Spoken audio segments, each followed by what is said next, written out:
Hello my friends and welcome back. Thank you very much for being with me again today.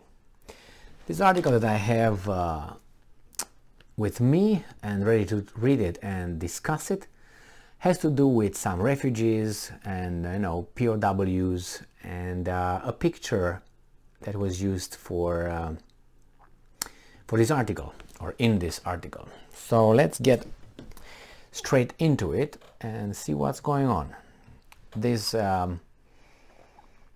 This article comes from Ukrainska Pravda, that's obviously a Ukrainian media outlet, from July 19th, 2022. And this is the title. More than 10,000 people are being held in filtration centers in Mariupol, according to the mayor.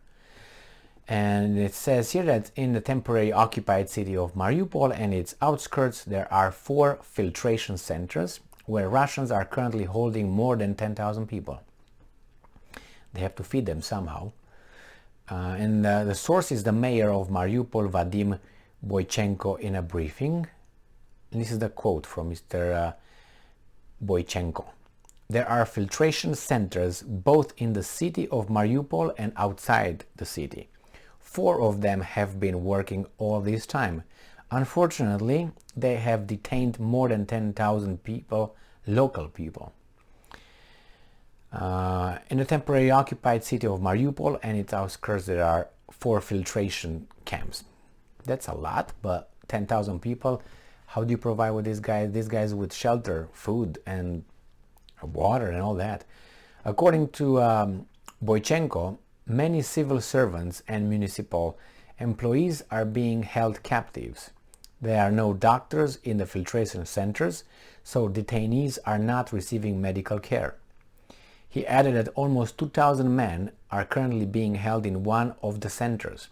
In his opinion, this is due to the upcoming mobilization, and I'm quoting, "We understand why they are doing this. They announced that sometime in September they would distribute these pieces of paper called Russian passports and immediately a ticket to the front." Now it's a reminder here for us. In Mariupol, the Russians will launch a new move of covered mobilization, offering people jobs as fire inspectors. A video was published for the first time on the internet showing how filtration was carried out in Mariupol at the beginning of the occupation. Now, if it's at the beginning of the occupation, how do you know it's right now? And this brings me to the picture that I want to show you. And they mentioned it's at the beginning of the operation, which that was in February, which this picture clearly depicts. This is for the article now, because he said that they are held over there. This is the picture, one of the pictures with a guy with a Russian, I'm assuming, military, and that's a guy over there, dressing, undressing. Look at the trees behind him. Has no leaves. Look at the yellow brown grass behind above that car. There's no green. So this picture is from then. Now if that was on February, why do you say they're over there? I mean, it's a filtration camp. Do you have any pictures, actual pictures, like right now? You can say, as I said, you can say all kinds of things, but on the other hand, you have to provide some evidence. You can't just go with, well, they're filtration camps. I'm pretty sure they are. I'm not. That's if you have that's a lot of population that was displaced during this invasion, and obviously they are. But how do you maintain not the order and discipline over there? Because you got weapons, you do whatever, right? But you can provide food with a weapon unless you go and get it from someone else. But food, shelter, water, medical attention. Remember, this is 2022. We don't go to 1945 after the Germans, surrendered, and the Americans, and not only the Americans, they set up camps, POWs of war, POWs camps, and people who were running away from, they were displaced and running from the Soviets, coming from the east, and the war, because that's mainly where it was, the brutal war. And a lot of this, including soldiers, and there were hundreds of thousands of soldiers that were taken either to the Soviet Union, to the gulags, and they were filtrated by the Americans. And there are some very interesting subjects and certain books talking about certain books that they're not very popular because they don't make us feel good, so therefore you have to look for them very deeply. And they talk about certain camps, refugees camps, POW camps that were poisoned allegedly, and there are books about this, and I don't want to spread here conspiracy theory or something.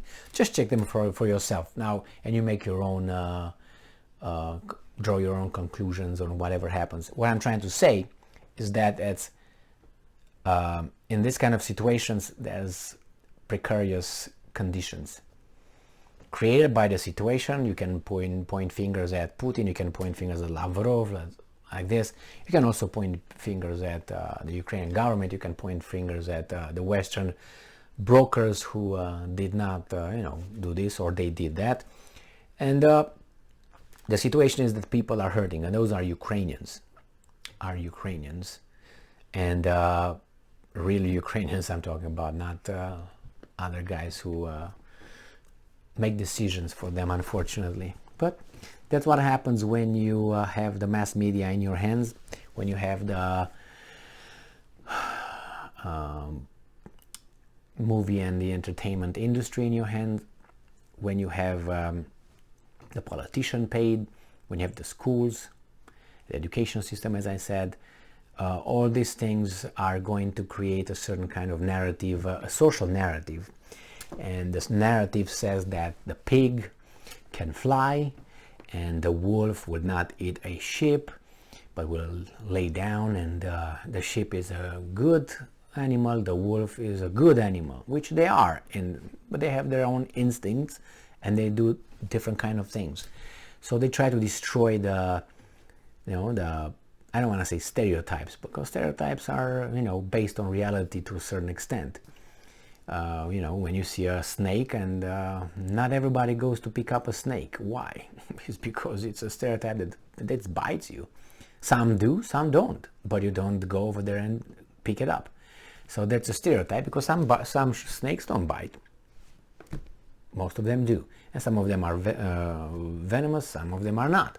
So nevertheless, the situation is, if there are 10,000 in Mariupol, 10,000, I'm assuming there's in other areas. Let's get Severodonetsk. How many are over there? And how many refugees left the country? That's a tragedy. And unfortunately, this tragedy will be used for cheap shots, and certain things will not be allowed to get the surface. Like in the Second World War, the First World War, a lot of things are not allowed to get the surface. And if you try to get on the surface, you're called names, even though it's evidence, but it's uncomfortable evidence. There's certain things you are not allowed in certain countries by law to even discuss or dispute or question. You can't question certain things, historical events. So probably it's going to be the same thing here. You can't really dispute that they're not 10,000. They were like, 200, and they were living in 5-star hotels. Exaggeration, but that's the way we are. That's why our civilizations go to a peak and then they drop, because that's how far we can go. All of us, we have a limit, and that limit is, look at the ancient Rome, Mesopotamia, look at the United States right now. We can look even at Germany in the Second World War, before the Second World War. And not only that, look at them. Look at China as a civilization in the past. Now they have a different kind of ideology and so on, but they always were, China was always a collective society. So I don't want to say the communism works for them, I don't want to say that. But they were more collective than the European Western countries, because of there were other ideologies of property and religious teachings and so on. Even though if you look at Christianity, it's more inclined towards collective not more inclined. He's really diving into it, which I'm not saying is a good or bad. I'm not judging that. I'm just saying that we as humans are. Thank you very much for being with me again today. Stay strong, stay smart, look for the truth, and be just.